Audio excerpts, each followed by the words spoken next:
Let's discuss updating the fuel pressure regulator on the 6-liter Powerstroke diesel engine. Now this may also be commonly referred to as the blue spring kit.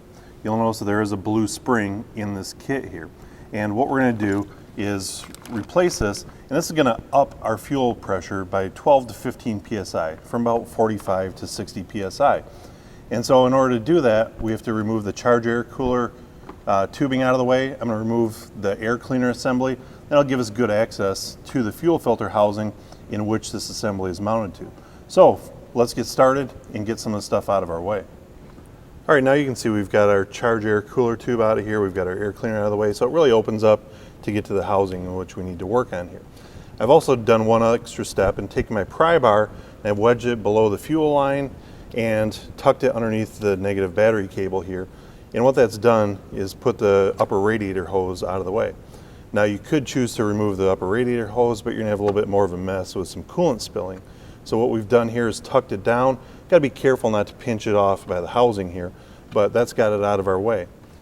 Okay, now we've got everything out of the way. You can see we've got the zip tie on the fuel line here. What that's gonna do is hold this fitting from falling all the way down once I break this loose. So I'm gonna take my 13/16 end wrench and break this line loose, thread this off, and you'll see that zip tie holds it kind of in place. Now I'll also take a couple shop rags and tuck them underneath here, just so any fuel that spills doesn't get too far down underneath the engine. We're gonna get a little more fuel once I pull these bolts out. One other thing I wanna do right now is take a 7/8 end wrench and get this fitting out of here. We're gonna transfer that over to our new housing when we install the new one. If you don't do it right now, we're gonna have to put this unit in the vise and transfer it later on. So let's do that while it's still mounted to the vehicle. Then we'll remove these 4 bolts and get this housing off of here.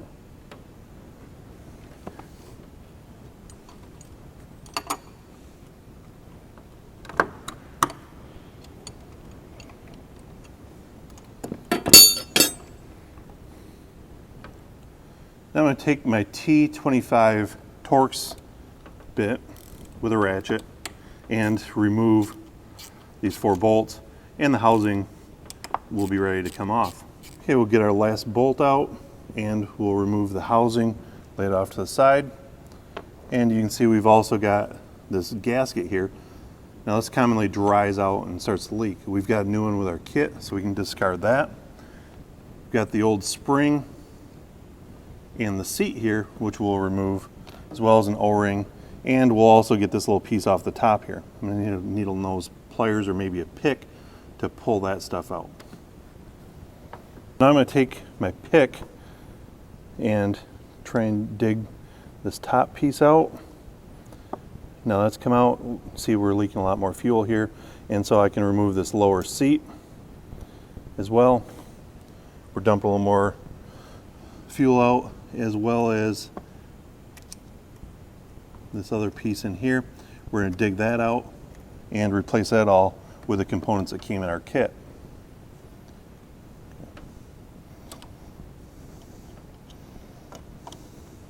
Okay, so we've got our new top piece here. I'm going to lubricate the O-ring with a little bit of fuel here, help that slide in a little bit better. So now I'm going to orient that properly, and we will get that in the right location and simply pop it in place. Now we'll finish it off with a blunt object like the handle, just to make sure it's seated properly in there.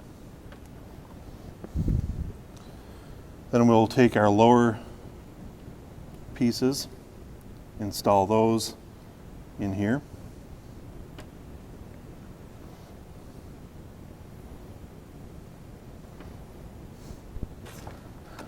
Once those pieces are in place, we'll take our new housing, we'll take our seal, install the seal into the new housing, and we will work it back on. Now our kit comes with 4 new bolts. We'll use those as well. So let's go ahead and install that, get those snugged up, and then we'll reinstall the fitting on the end here with the new O-rings that came with the kit as well. Well, now we've got our new housing mounted to the fuel filter housing. We have to install this fitting in our new housing. Now there's a couple O-rings here in which we want to replace. So I'm going to use my pick to get this large O-ring off, and then you'll notice in the face of this fitting there's another O-ring recessed in there as well. So again, use the pick to help roll that out of there. And now our new kit comes with 2 brand new O-rings. So first off, we'll install the new O-ring on the end here. We'll gently roll that into place. And then this other one, use a little bit of diesel fuel again to lubricate it. And we'll gently roll it over the threads here. We don't want to cut it. But now we've got that on. And so we'll, again, make sure these are good and lubricated, and we'll thread this into our new housing. Well, now we've got our fitting installed here. I've gone ahead and started the line and got it on finger tight. I'm going to take my 13/16 end wrench again, and we'll go ahead and get that tightened up pretty well. I'll remove my rags, make sure that we've got the area clean, free of any debris or drips that may have come off when we were doing the job.